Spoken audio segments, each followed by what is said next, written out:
우리 계속해서 오늘 봉독한 말씀 중심하여 어디에 매여 삽니까? 어디에 매여 삽니까? 혹은 무엇에 매여 삽니까? 이런 제목으로 이 말씀 상고할 때 하나님께서 우리 마음에 생생한 주의 음성으로 들려주시기를 바랍니다. 우리가 지난 8절에서 11절까지 말씀은 율법을 완성한 사람이라 이런 제목으로 함께 상고했습니다. 사랑은 율법의 완성이다 이런 말씀이었죠. 뭐 어떤 다른 계명이 있을지라도 우리 10계명에 사람에게 행하는 제6계명에서부터 살인하지 말라, 간음하지 말라, 도적질하지 말라, 거짓 증거하지 말라, 탐내지 말라 이런 계명 외에 어떤 계명이 또 있을지라도 그 당시에 613개의 계명이 있다고 그랬었죠. 그 모든 계명이 다 한 가지로 요약해서 내 이웃을 내 몸과 같이 사랑하라 하신 말씀 가운데 다 들었다 그랬고요. 사랑은 이웃에게 악을 행하지 아니하는 것이고 사랑은 율법의 완성이다 이런 말씀했습니다. 그래서 우리가 사는 목적이 있다면 오직 한 가지, 그 하나님의 사랑을 이 땅에 나타내기 위해서 우리가 살아가는 것이라 그랬습니다.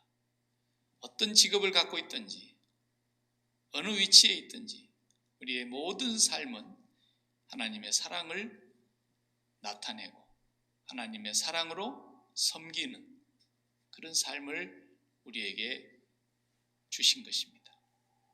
그래서 이 사랑은 예수 그리스도를 통해서 하나님이 우리에게 나타내셨습니다. 우리 인간에게는 그런 사랑이 없다 그랬고요.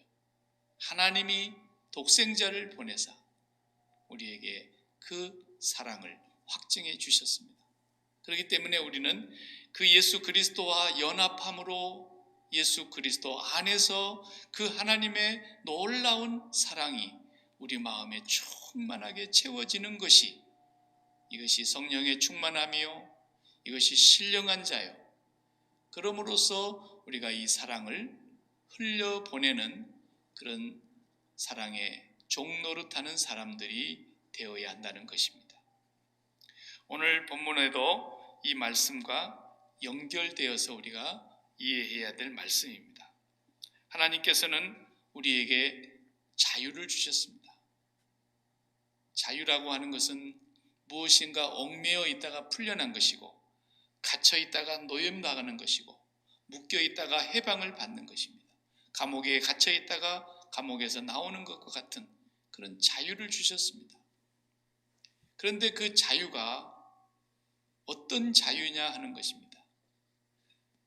어디에 매여서 살아가는 자유냐 하는 것입니다. 아무 것에도 매이지 않는 자유란 없습니다. 그런 자유는 자유가 아닙니다. 그건 방종입니다. 방탕입니다. 타락입니다. 그래서 자유를 주셨는데 그 자유가 어떤 자유라 그랬느냐면 갈라디아서 5장 13, 14절에 보니까 형제들아 너희가 자유를 위하여 부르심을 받았으나 그러나 그 자유로 육체의 기회를 삼지 말고, 내 육체가 원하는 대로 사는 것이 자유가 아니라는 겁니다. 그 자유로 육체의 기회를 삼지 말고 오직 사랑으로 서로 종노릇하라. 모든 율법은 내 이웃 사랑하기를 내 몸같이 하라 하신 말씀에 이루었느니라 그랬습니다. 그러니까 진정한 자유는 무엇인가 또 매이는 것이라는 말씀을 하고 계십니다. 사랑으로 종노릇하는 것이라 그랬기 때문에, 종노릇한다는 것은 다시 매였다는 뜻이거든요. 그런데 무엇에 매였느냐? 사랑에 매인 자라는 겁니다. 하나님의 사랑, 율법을 다 이루는 그 하나님의 사랑에 마음이 매여 있는 자들은 종노릇하게 되어 있다는 것입니다. 섬기게 되어 있다는 것입니다. 그래서 우리 마음의 육체가 원하는 대로 살아가는 자유는 결국은 사망의 길이요, 방종의 길이요, 타락의 길이라고 한다면, 우리의 마음이 하나님의 사랑에 충만해서 섬기는 종 노릇하는 사람들은 성령을 따라서 살아가는 사람들이라는 것을 말씀하시는 것입니다. 따라서 우리가 이 얻은 자유는 반드시 매여 있어야 된다는 것. 무엇에 매여 있느냐, 어디에 매여 있느냐, 이게 매우 매우 중요한 거예요. 제가 밴쿠버에서 목회할 때에 저하고 신대원 동기고 또 같이 한 노예에서 사역하던 목사님 한 분이 경험한 얘기를 제가 들려드리려고 합니다.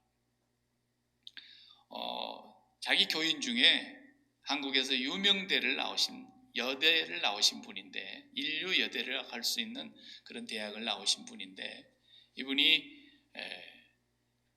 우리 한국에서는 미국도 요즘 뭐 그것이 일반화됐습니다만 미국은 벌써 70년대부터서 웰빙을 얘기했으니까 이 사람들이 건강을 관리하고 건강을 이렇게 소중히 여기면서 건강식품들이 많이 발달하고 또 피트니스 문화가 굉장히 미국은 70년대부터 이미 활발해졌지만 우리 한국은 90년대 이후에 나와서 이게 활발해졌습니다. 그런데 피트니스 이 매니저를 하는 겁니다. 몸 관리하는 매니저. 인류 여대 체육학과를 나왔는데 이게 몸 관리해주고 매니저 역할을 하니까 얼마나 인기가 많은지. 그때만 해도 한국은 그게 생소한 거니까요. 그래서 열심히 그 일을 종사하게 되었는데 얼마나 자기 몸을 잘 가꿨던지 30 후반 40이 가까웠는데도 몸은 20대 여인처럼 이렇게 가꾸었다는 거예요. 그래서 인기 있는 그런 직업을 가지고 연봉을 많이 받으면서 많은 피트니스 센터의 매니저로서의 활동을 하다 보니까 참 인기가 있었던 사람이었는데 가끔 이제 일하다가 자유시간이 되면은 또 개인적으로 친구들을 만나고 그렇게 하는데 친구들을 만나서 대화를 하는 가운데 보면은 자기 다른 친구들은 다 결혼했다는 거예요.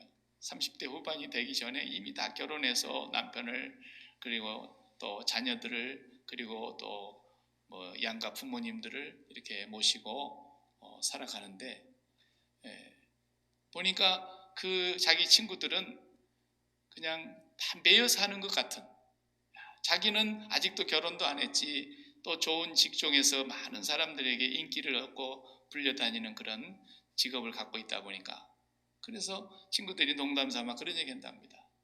너는 조금 더 이따 결혼해라. 결혼하면 뭐 이렇게 우리처럼 남편한테 매이지, 애기들한테 매이지, 뭐 몸매 관리는 무슨 몸매 관리, 몸이 다 이제 애 낳고 뭐 다 망가지고 그러니까 이렇게 부러워하면서 농담 반 진담 반 그렇게 했는데 세월이 지나다 보니까 이분이 40이 넘었어요. 그래서 이제 결혼을 적정기를 놓치고 그냥 결혼하지 않고 자유분방하게 살게 된 것이죠.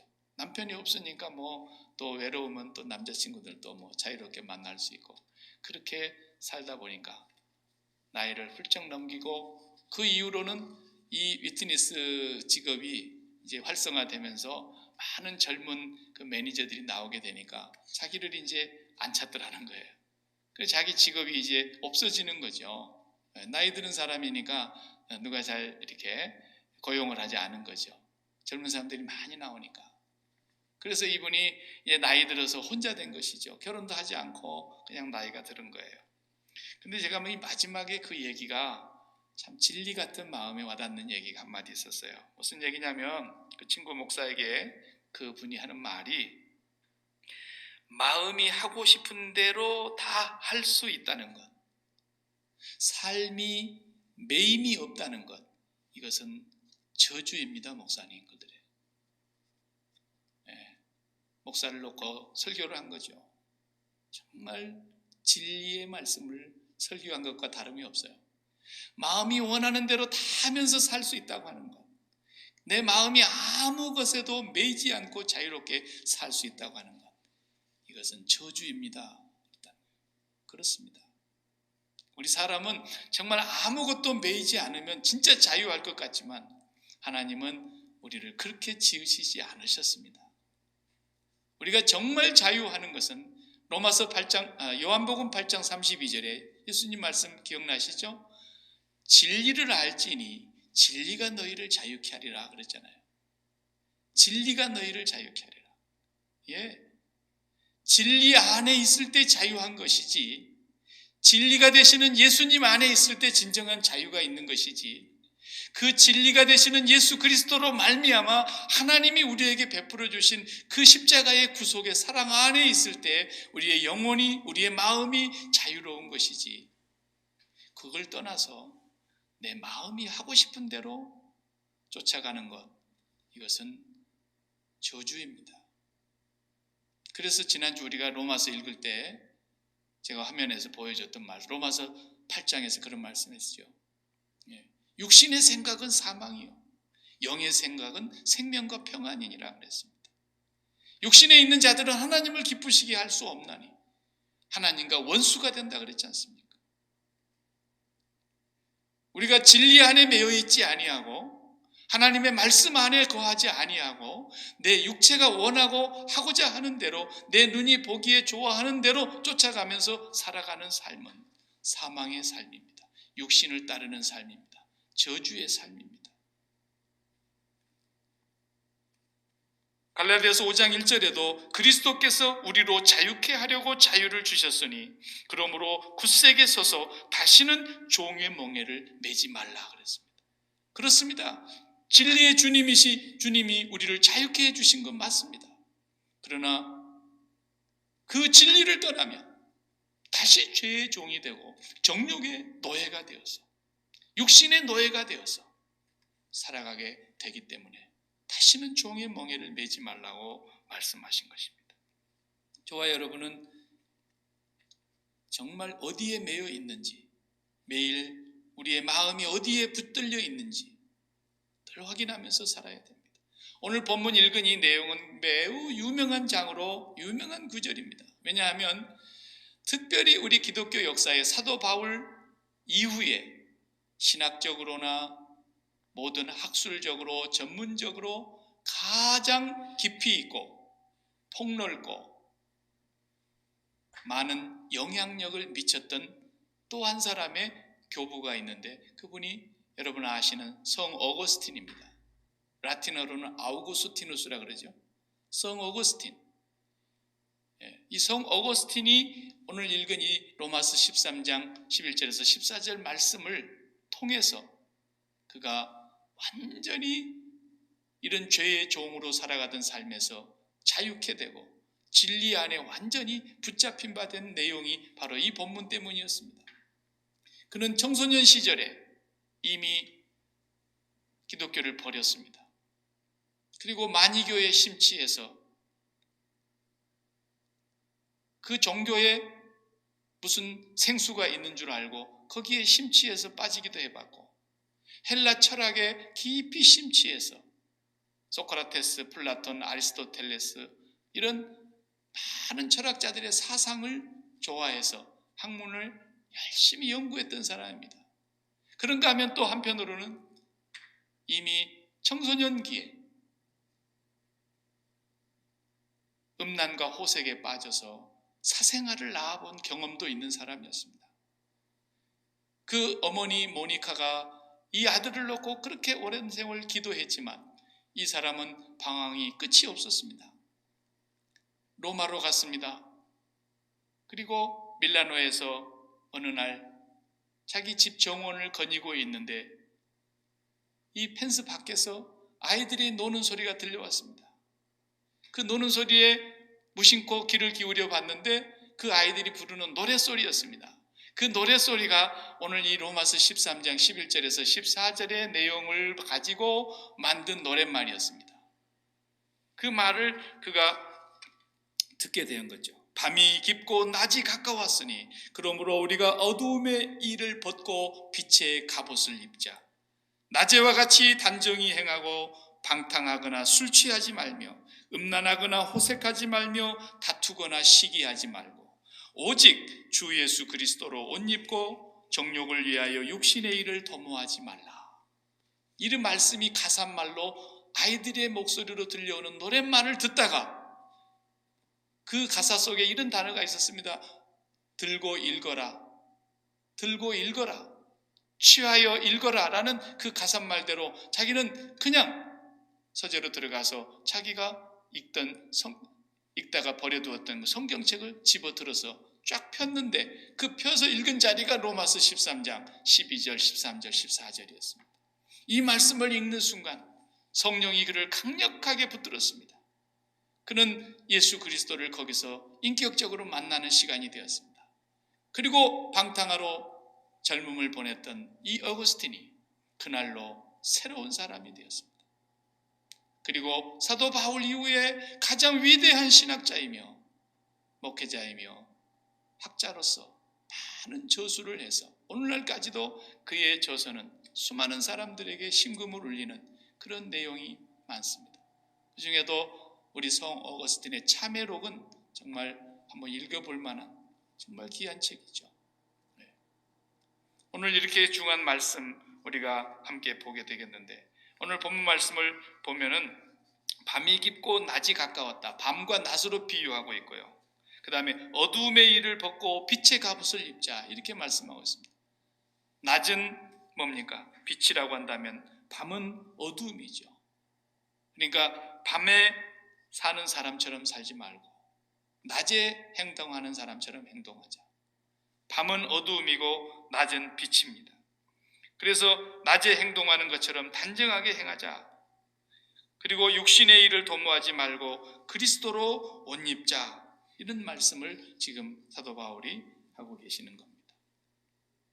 여기는 보면은 전부가 다 육체를 따라가는, 육신의 일을 도모하는, 육을 따라가는 사람들의 삶을 얘기하고 있습니다.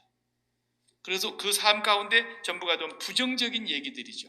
보면은 술 취하지 말고, 방탕하지 말고, 음란한 데 빠지지 말고, 호색, 색을 좋아하는 데 빠지지 말고, 다투지 말고, 시기하지 말고, 전부 이렇게 진리 밖에서 살아가는 부정적인 삶을 얘기하고 있습니다. 이런 육신을 따라가는 삶은 우리가 지난 주일에도 본 대로 하나님과 원수되는 삶입니다. 이런 삶은 하나님을 기쁘시게 할 수 없는 삶입니다. 결국은 이 길은 사망이 종착역입니다. 그래서 영을 따라 살아가는 생명과 평안의 길을 우리가 가야 하는 것인데, 참 하나님은 우리 사람을 하나님의 형상대로 지으시면서 우리 사람의 마음의 영역을 참으로 신비하게 지으셨습니다. 제가 늘 가끔 설명했듯이 이 마음이라고 하는 것은 이상한 특성을 갖고 있어요. 마치 진공청소기 같은 그런 특성이에요. 마음은 항상 비어 있어요. 하나님은 이 마음을 빈 마음으로 만드셨어요. 그래서 이 마음은 속성이, 특성이 어떠냐면 언제나 뭔가를 담으려고 하는, 가득 채우려고 하는 그런 욕구가 있는 거예요. 그래서 마음이 뭔가를 원하는 게 있으면 그걸 가져야만 되는 거예요. 또 어떤 내가 올라가고 싶은 자리가 있으면 거기에 도달해야만 되는 거예요. 내가 먹고 싶은 뭔가 소원이 있으면 먹어봐야 되는 거예요. 갖고 싶은 어떤 물건이 있으면 가져봐야 되는 거예요. 마음은 항상 이렇게 비어있기 때문에 우리 인생은 일생 동안을 살아가면서 마음 채우느라고 우리의 에너지를 다 소비하는 거거든요. 왜 비전을 갖습니까? 마음 채우려고 그러는 거예요. 왜 소원을 갖습니까? 마음 채우려고 하는 거예요. 왜 우리가 열심히 뛰고 땀 흘려 일하고 수고합니까? 내 마음에 원하는 소원을 달성하려고 그러는 거예요. 마음은 비어있기 때문에, 이 마음을 계속 채워야 하기 때문에, 그 마음의 특성이 그런 거예요. 그런데 이것을 우리가 무엇으로 채우느냐, 이것에 따라서 어디에 매이는가가 결정나는 겁니다. 자, 쉽게 우리가 돈을 소원하고 돈 많이 가지는 부자가 되는 것이 마음의 소원이라면 우리는 계속해서 돈을 채워야만 되는 것입니다. 그러면 이 사람의 삶은 자연히 뭐에 매이겠습니까? 돈에 매일 수밖에 없는 거예요. 모든 것을 돈으로 판단하는 거예요. 사람을 봐도 돈이 있느냐 없느냐로 판단하게 되고, 사람을 사귀어도 돈 있는 사람들하고 사귀려고 하고, 무슨 대화를 해도 돈 되는 일만 대화를 하려고 하고, 전부가 돈인 거예요. 마음에 돈을 채우면 돈에 매이는 거죠. 젊은 연인들끼리 사랑하는 사람을 마음에 가득 채워보세요. 그냥 매이는 거예요. 상대방에게 매이지 않습니까? 정치하는 사람이 권력에 매여 있고 세상에 허랑방탕한 삶을 살아가는 사람들이 육체의 쾌락과 방탕함에 죄악의 정욕에 다 매여 있지 않습니까? 마음에 채우면 다 매이는 거예요. 고상한 것 같아도 취미생활에 매여 보세요. 거기도 취미생활의 노예가 되는 거예요. 낚시 좋아하는 사람 낚시에 매이고, 모든 것이 다 마음에 담는 순간 매이는 겁니다. 하나님은 우리의 마음을 그렇게 만드셨기 때문에 그렇습니다. 그래서 이 마음에 우리가 무엇을 채우느냐, 무엇을 담느냐, 그것이 우리가 어디에 매여 있느냐를 결정짓는 것이라 이 말입니다.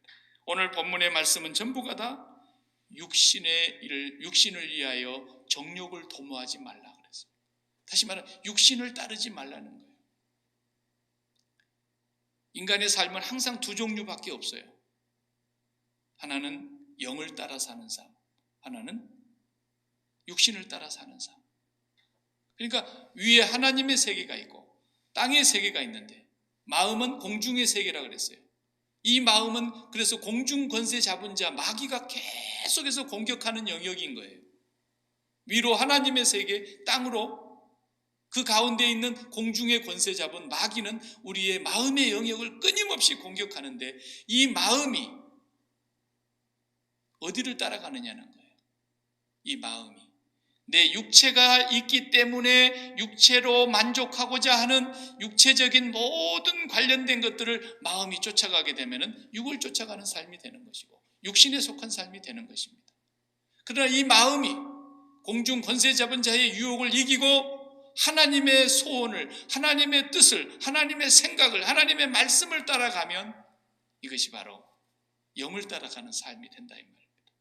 오늘 사도 바울이 계속해서 로마 교회에 말씀하고 있는 이 내용은 모든 사람들이 예수를 믿는다고 하지만 자칫 잘못하면 우리의 마음이 육체가 있기 때문에 우리 육체가 좋아하는 쪽으로, 육체가 관계하는 사람, 가족이든 자녀든 친구든 어떤 이웃이라도, 그리고 육체가 관계하는 어떤 상황, 더 많이 있는 상황, 명예를 얻는 상황, 부자가 되는 상황, 출세하는 상황, 그런 것을 상대하든지 마음이 어떤 사건, 그런 것에 매이면 결국은 그 사람은 육체를 쫓아서 육체를 따라서 살게 된단 말이에요. 그래서 우리는 날마다 예수 그리스도와 함께 이 육체를 쫓았던 삶을, 사도 바울이 에베소서 2장 1절 이하로 계속 말씀하셨잖아요. 허물과 죄로 죽었던 우리를 살리셨도다. 그때 우리는 어떻게 살았다 그랬습니까? 우리의 육체가 좋아하는 이 세상 풍속을 쫓았고 공중의 권세 잡은 자를 따랐으니 지금 불순종의 아들들 가운데서 역사하는 영이라. 전에는 우리도 다 그 가운데서 우리 육체의 욕심을 따라 지내며 육체와 마음이 원하는 것을 하여 다른 이들과 같이 본질상 진노의 자녀였다 그랬습니다. 우리의 육체의 욕심을 따라, 몸뚱아리가 있기 때문에 우리는 이 육체가 관련되어 있는 것들에 욕심을 버리지 못합니다. 그래서 우리의 육체가 원하는 대로 마음이 쫓아가는 겁니다. 이것이 바로 본질상 진노의 자녀의 삶이었다는 것이죠. 이렇게 사니까 음란하고 호색하고 술 취하고 방탕하고 다투고 시기하고, 이게 다 뭡니까? 우리 육체를 쫓아가는 삶이라는 것입니다.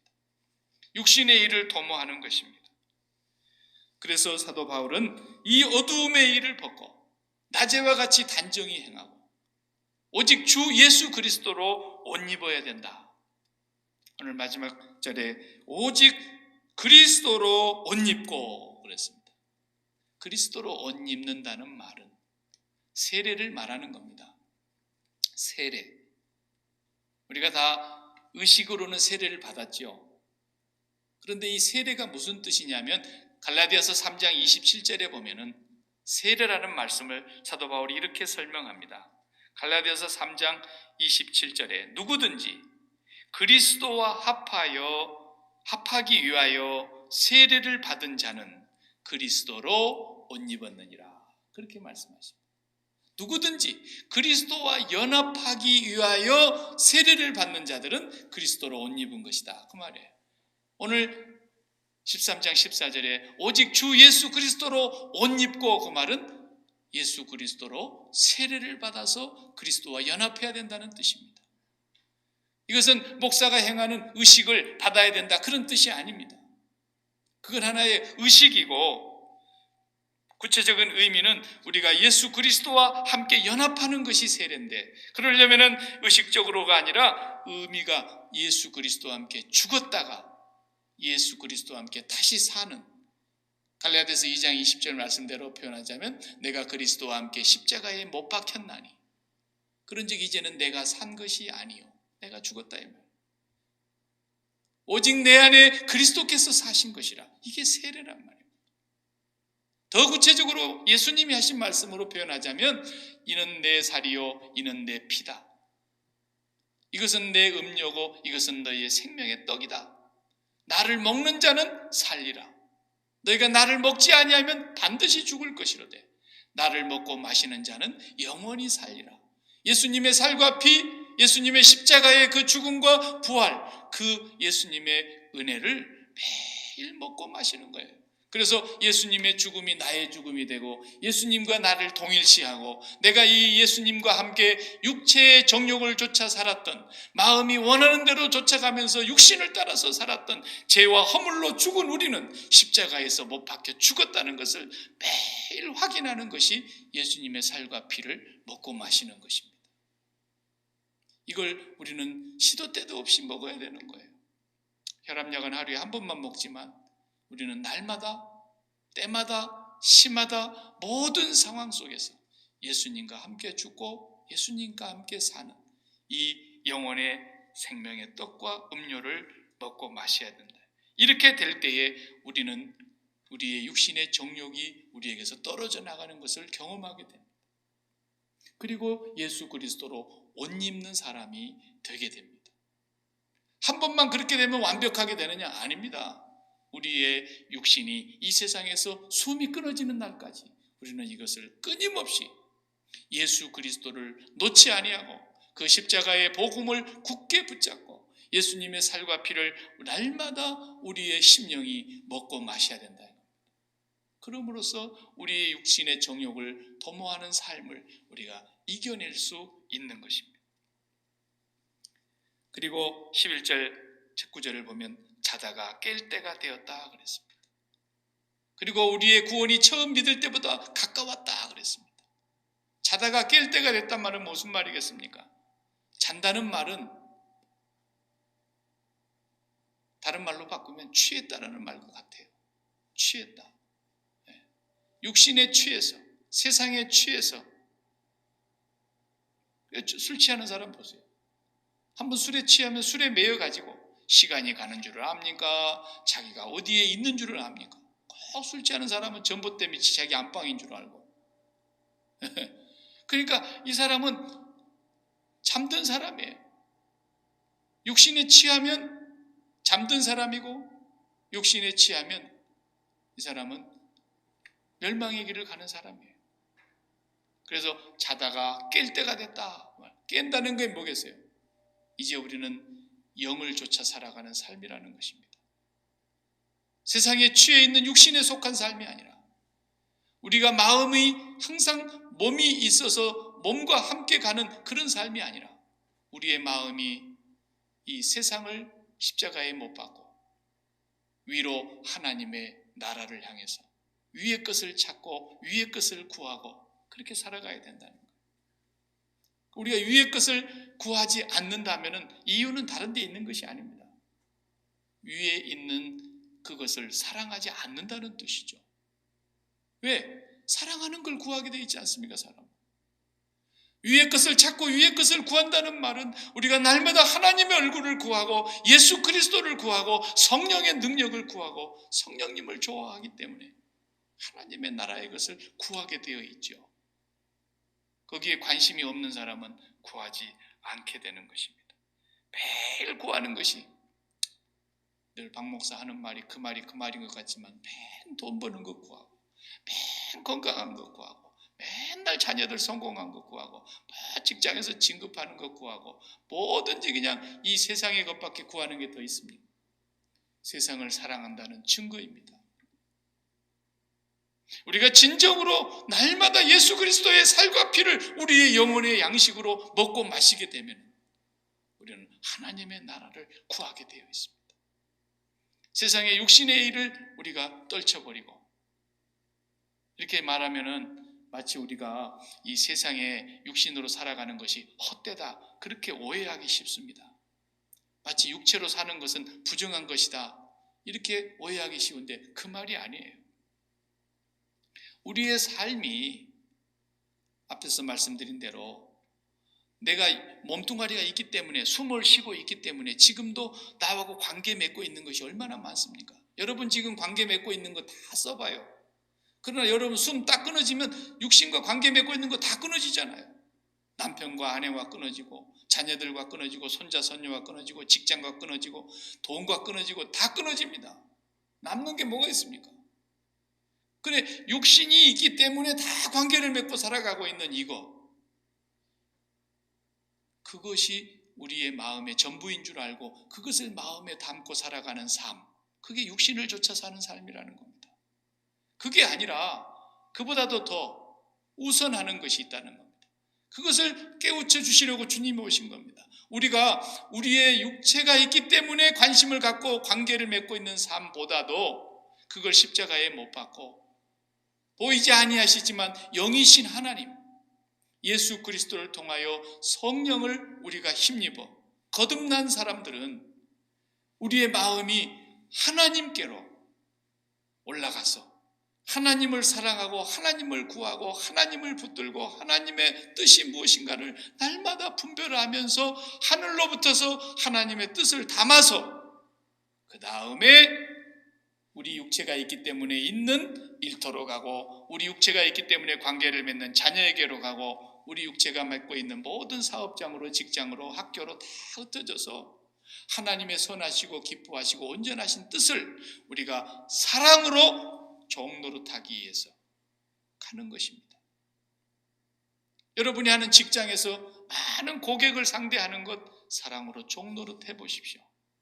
하나님의 사랑을 가지고 그들에게 최선을 다해서 종노릇해 보십시오. 종노릇하는 게 뭡니까? 최선의 서비스하는 거죠. 그것이 여러분에게 하나님이 주신 사명이에요. 먹고 살기 위한 직장이 아니라고요. 육신적인 삶을 살아서 마음이 직장에 붙어있는 사람들은 그게 먹고 살기 위한 작업이지만, 우리는 이 육신이 먼저가 아니라 하나님이 먼저이기 때문에 하나님께로 붙어서 하나님이 기뻐하시는 게 뭔가, 그 하나님의 사랑을 우리 마음에 흠뻑 담아가지고 충만하기를 기도해가지고 하나님의 사랑을 가지고 일터를 갔다 이겁니다. 왜? 하나님이 주신 사명지니까. 그 일터에 가서 내가 만나는 고객들을, 내가 함께하는 모든 사람들을 사랑으로 종노릇 해보세요. 그래서 여러분이 하는 종사하는 직종에서 최선의 서비스를 해보세요. 그럼 하나님이 기뻐하시는 일을 지금 하고 있는 겁니다. 나는 그것만 열심히 하고 있는 건데 하나님이 돈도 주시고 내가 구하지 않는 것도 주시고 원치 않는데도 더 많이 주실 수도 있는 것입니다. 내가 돈을 위해서 일하고 있는 게 아니란 말이에요. 하나님이 나를 보내서 하나님이 기뻐하시는 일을 내가 지금 수행한다. 어느 위치에 있든지 간에. 그렇게 될 때에 우리는 영을 따라 살아가는 사람이라는 거예요. 영을 따라.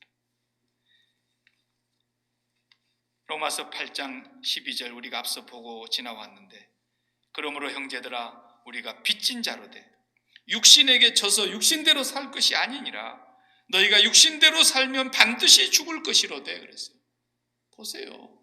육신대로 살면 반드시 멸망입니다. 이 세상에 마음이 붙어있는 것들로만 살아가는 사람은 반드시 멸망입니다. 구원이 없습니다. 거듭난 자가 아닙니다. 성령이 없는 자입니다. 예수 그리스도와 상관이 없는 자입니다. 목사님, 내가 예수님을 얼마나 잘 알고 날마다 예수님 앞에 기도하고 날마다 하나님의 이름을 부르는데 무슨 그런 심한 말씀을 하십니까? 그럴 분들이 있겠죠. 마음이 육신에 붙어 있어가지고 육신대로 사는 사람들은 하나님도 나의 육신을 위해서 기도하고 성령님도 나의 육신을 위해서 구하고 예수님도 나의 육신을 위해서 하나님을 수단화하는 것입니다. 하나님이 목적이 아니에요. 이런 하나님은 우리가 섬기는 것이 아니란 말이에요.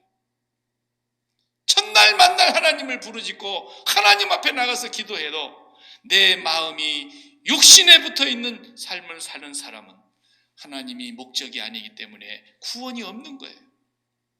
분명하게 해야 되는 거예요. 우리는 하나님이 목적입니다. 하나님을 따라 사는 사람입니다. 그래서 오늘 또 기도가 우리의 유일한 길입니다. 기도 외에는 다른 방법이 없습니다.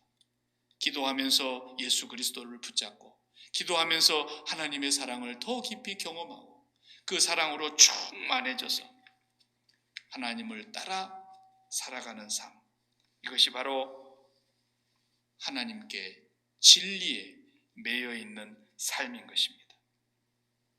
다 같이 기도하십시다.